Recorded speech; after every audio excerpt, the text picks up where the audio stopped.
मीत मोंगा ने की। महिलाओं के लिए खास पहल वुमेन इन फिल्म इंडिया की शुरुआत हुई।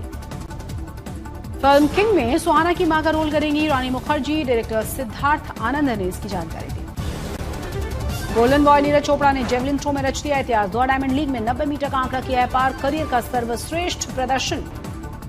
भारत के 9 हवाई अड्डों पर ग्राउंड हैंडलिंग संभालने वाली तुर्की की कंपनी सेलेबी एयरपोर्ट सर्विस का सिक्योरिटी क्लियरेंस रद्द किया गया। सरकार ने राष्ट्रीय हितों की सुरक्षा के मद्देनजर यह कदम उठाया। ट्रंप के भारत से मिले जीरो टैरिफ के दावे पर जयशंकर ने जवाब देते हुए कहा है कि नुकसान नहीं सहेंगे। कहा भारत यूएस व्यापार वार्ता जारी और अभी कुछ भी कहना या राय देना जल्दबाजी। इलेक्ट्रॉनिक्स उत्पादों की अच्छी मांग के असर से अप्रैल में निर्यात 9% बढ़ा। बीते महीने आयात $54 अरब होने से व्यापार घाटा 5 महीने में उच्चतम स्तर पर पहुंचा। भुज एयरबेस पर बोले आपने देश का मस्तक ऊंचा किया। आपने ऑपरेशन सिंदूर को सफल बनाया। ऑपरेशन अभी खत्म नहीं हुआ है। रक्षा मंत्री बोले आपके शौर्य से देश की सीमाएं सुरक्षित हैं। पूरी दुनिया ने देखा भारत ने पाकिस्तान को कैसे हराया। पूरी दुनिया ने देखा ब्रह्मोस की ताकत को।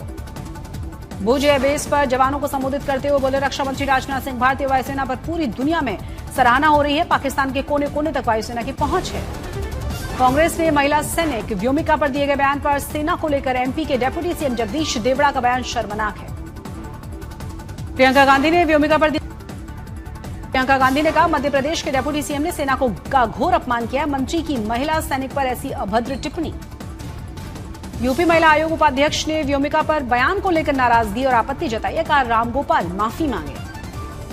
केशव प्रसाद मौर्य ने व्योमिका सिंह पर रामगोपाल की टिप्पणी को एसपी की घटिया राजनीति बताया। कहा यह देश का अपमान।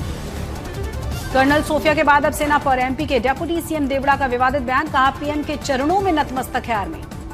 डेप्यूटी सीएम जगदीश देवड़ा ने जबलपुर में दिए अपने हालिया बयान को लेकर दी है सफाई। बोले मेरे बयान को तोड़ मरोड़ कर पेश किया गया।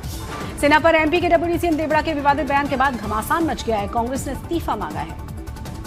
एनएसयूआई का राहुल गांधी पर एफआईआर के विरोध में बीजेपी दफ्तर के बाहर प्रदर्शन का ऐलान। कार्यकर्ताओं के साथ मंत्री भी शामिल होंगे।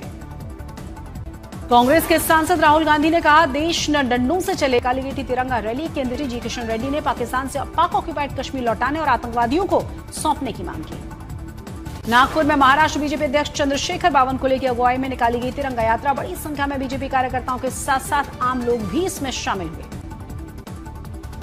असम के डिब्रूगढ़ में भी तिरंगा यात्रा के जरिए सेना के शौर्य को किया गया सलाम। केंद्रीय मंत्री सर्बानंद सोनोवाल भी इसमें शामिल हुए। ऑपरेशन सिंदूर की सफलता पर गढ़वा जिला मुख्यालय से बीजेपी कार्यकर्ताओं ने निकाली तिरंगा यात्रा। इस यात्रा में कई पूर्व सैनिक भी शामिल हुए।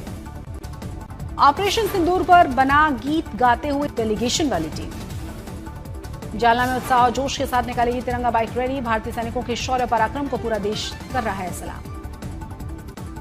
पाकिस्तान को तुर्की के खुले समर्थन के बाद कानपुर में लोगों ने तुर्की और अजरबैजान के ट्रैवल पैकेजेस कराए हैं कैंसिल। बोले सहलेंगे नुकसान लेकिन दुश्मनों का साथ देने वाले देशों के साथ नहीं जाएंगे। तुर्की को पाकिस्तान का साथ देना पड़ गया है भारी। रांची में फलों के व्यापारियों ने तुर्की से आने वाले फलों को न कहा। ऑपरेशन सिंदूर की सफलता पर उत्तराखंड मंत्रिपरिषद ने किया अभिनंदन प्रस्ताव पारित। भारत सरकार और रक्षा मंत्रालय को भेजा जाएगा यह प्रस्ताव। उत्तराखंड के टनकपुर में बीजेपी में तिरंगा रैली। सीएम पुष्कर सिंह धामी इस रैली में शामिल हुए। कोलकाता में बीजेपी ने निकाली थी तिरंगा रैली। सुकांता मजूमदार से दिग्गज बीजेपी के नेता इसमें मौजूद थे। प्रधानमंत्री नरेंद्र मोदी ने सिक्किम के स्थापना दिवस पर राज्य के लोगों को बधाई दी। कहा इस वर्ष ये अवसर और भी ज्यादा खास है क्योंकि हम सिक्किम राज्य के बनने की 50वीं वर्षगांठ मना रहे हैं। जगत गुरु रामभद्राचार्य को राष्ट्रपति मुर्मू ने ज्ञानपीठ पुरस्कार से सम्मानित किया। संस्कृत साहित्य और समाज सेवा में योगदान के लिए मिला है अवार्ड। बिहार कैबिनेट का बड़ा फैसला। ऑपरेशन सिंदूर के दौरान शहीद हुए जवानों के परिवारों को 50 लाख रुपए की अनुग्रह राशि देगी बिहार सरकार। शिवसेना उद्धवगुट के सांसद संजय राउत की किताब पर मचा है सियासी घमासान। बीजेपी प्रदेश अध्यक्ष चंद्रशेखर बावनकुले ने कहा है कि इस किताब पर होनी चाहिए इंक्वायरी। बीजेपी प्रदेश अध्यक्ष बोले कि झूठी किताब है। इस किताब की वजह से उद्धव ठाकरे के लोग उन्हें छोड़कर जाएंगे। देश के पूर्व गृह मंत्री चिदम्बरम ने इंडिया गठबंधन की एकता और भविष्य पर जताया है संदेह। बोले अगर गठबंधन मजबूत है तो मैं बड़ा खुश हूं। चिदम्बरम ने बीजेपी की संगठनात्मक शक्ति की तारीफ की। आरजेडी के सांसद मनोज झा ने इंडिया गठबंधन पर चिदम्बरम के बयान से असहमति जताई। गठबंधन को बताया वैचारिक अलायंस। कहा आता रहता है उतार चढ़ाव। जम्मू कश्मीर के बड़गांव में पुलिस ने लश्कर आतंकवादियों के 3 सिम्फनी ले आया है।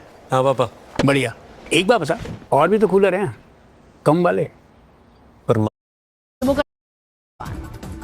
एसएससी भर्ती घोटाले में नौकरी जाने के बाद शिक्षकों में सरकार के खिलाफ नाराजगी। कोलकाता विकास भवन के बाहर बंगाल सरकार के खिलाफ जमकर प्रदर्शन। गिरिडीह में नक्सली ठिकाने से एलएसआर समेत 14 हथियार और भारी मात्रा में विस्फोटक बरामद किए गए, जांच जारी।